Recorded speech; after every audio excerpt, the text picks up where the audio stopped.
Walter White, a simple chemistry teacher, calm and well-mannered, until cancer struck in the middle of his life. And Walter said, "All right, it's time to go cook meth. Because yes, the other ways to make money are just too boring."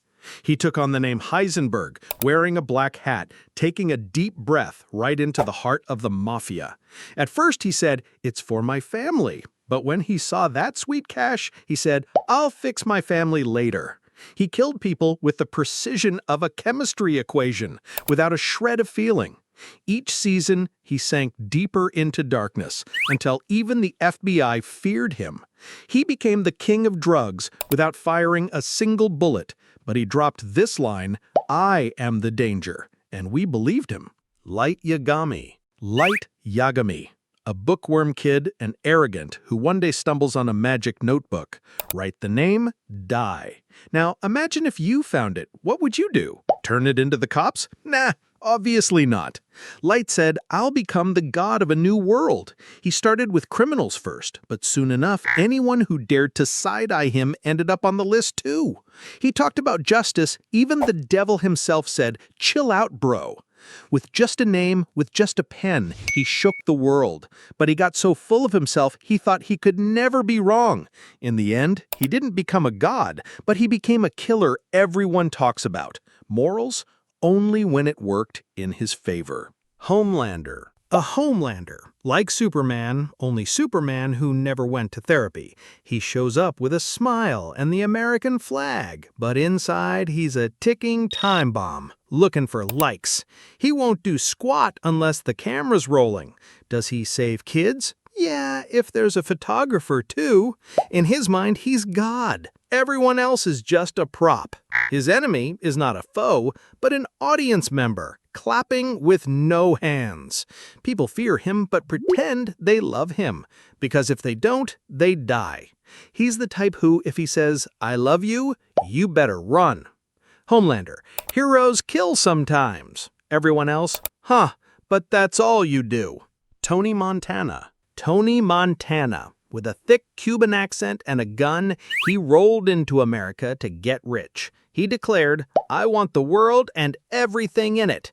And well, he almost got it, but not in one piece. Anyone he worked with, he either bribed or sent to the hereafter. His iconic line, "Say hello to my little friend," meaning when words run out, an RPG speaks. His cash stack grew, but his trust fell.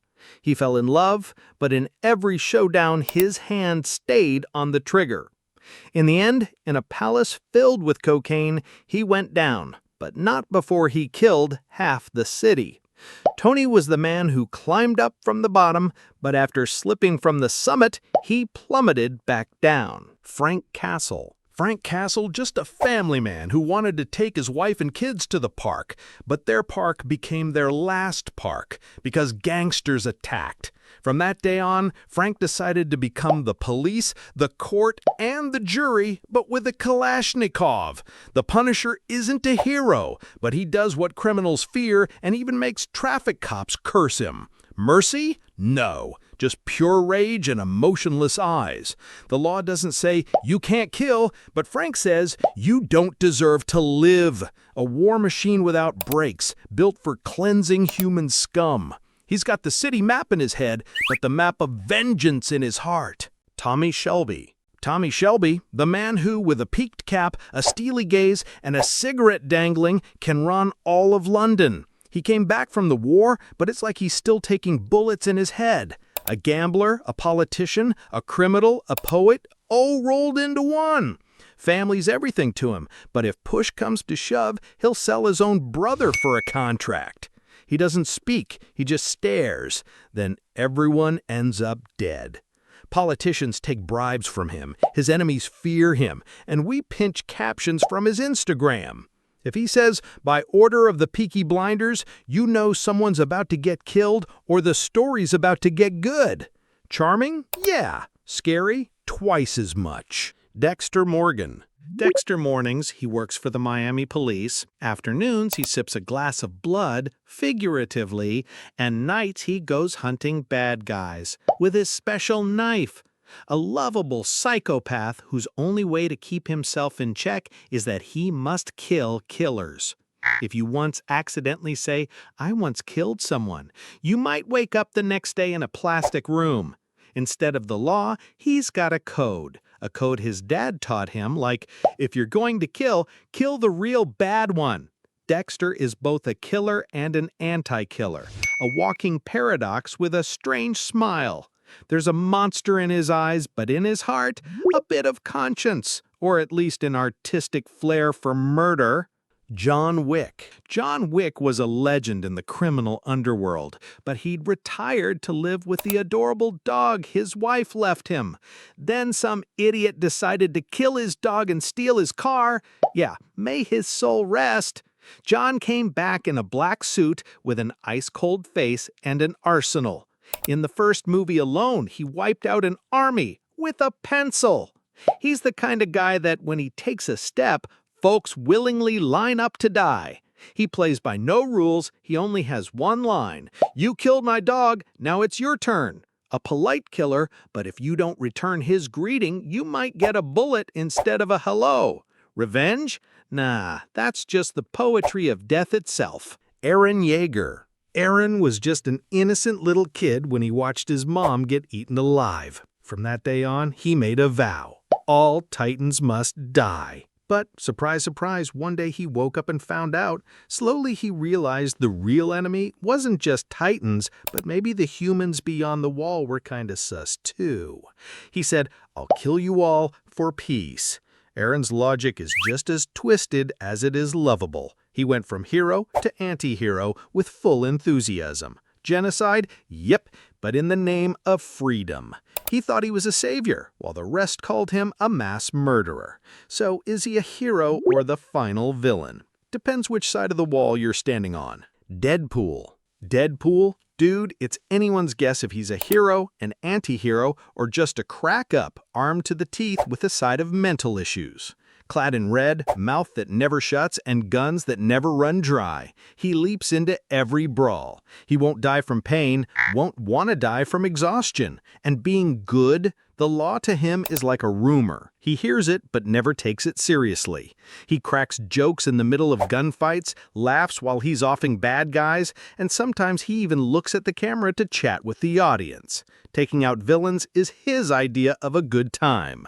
Deadpool, a living video game with real batteries. And when he says, "I'm not bad, just too real," well, he's not lying. Rick Sanchez. Rick Sanchez, a genius madman who jumps through space and time and does whatever he damn well pleases. He never respects rules or morals. He's a scientist who could blow up the entire universe, but most of the time he's busy chugging booze and messing around with his grandson. Rick always has an escape plan, but half the time he's the one causing the trouble. Somehow he's lovable because he literally lives by do whatever you want. Doesn't matter who you are, Rick's so damn smart he always has a get-out-of-jail-free card, even if the whole universe goes up in flames. Al Swearingen. Al Swearingen, the ruthless kingpin of the City of the Dead, a man whose words lash out like whips and nobody dares to talk back. A shopkeeper running the whole show and bossing around every criminal and every tycoon. A guy who with a tongue sharp and nasty like a blade can wipe out his enemies. He ain't lovable, but you gotta respect him because everyone knows behind those harsh words there's a big brain and a broken heart. Al is always one step ahead of the rest, and if he needs to, he'll take someone out with a bullet or with his words, kill him. If you want to stay alive, you better just listen and keep your mouth shut. Severus Snape. Snape, master of the dark arts. Everyone thought he was a straight-up bad guy, full of flaws. But in his heart, he had a secret love. Always with that dry accent and sharp look, he could truly scare someone. But actually, to protect Harry and fight against Voldemort, he put up with everything. A lot of people don't learn that sometimes an anti-hero is someone who fights the worst behind the scenes and nobody even knows it. Snape's life was full of pain and betrayal, but in the end, his loyalty to his love was stronger than anything. Snape proved that even the darkest souls can be heroes. Mad Max. Max, the silent, angry man who in a post-apocalyptic world fights for survival and revenge. His car is his best friend, and anyone who gets in his way, he's ready with blades and bullets to send them off. In a world where there are no rules, Max has his own rule. As long as you're alive, fight. With cold eyes and a dusty look, even when he's alone, he shows no mercy. Sometimes he's a hero, sometimes just a guy who wants to stay alive. But there's always in his heart a small hope for making the world better, even if he rarely shows it. Max means power, solitude, and a bit of madness in true Aussie style. Buzz Lightyear. Buzz Lightyear, the main character of the movie Lightyear, he's a space hero who saves the world with tech and his sharp mind. But he's not just any hero. Buzz Lightyear's brought moral complexity into his story, where sometimes he's got to choose between saving the world and staying true to his values. He's an anti-hero because of the tough and sometimes harsh choices he makes. Instead of the usual spacesuit and that classic smile, most of the time he floats through space with focus and a bit of anger. Buzz Lightyear shows that sometimes being a hero means having flaws and making unexpected decisions.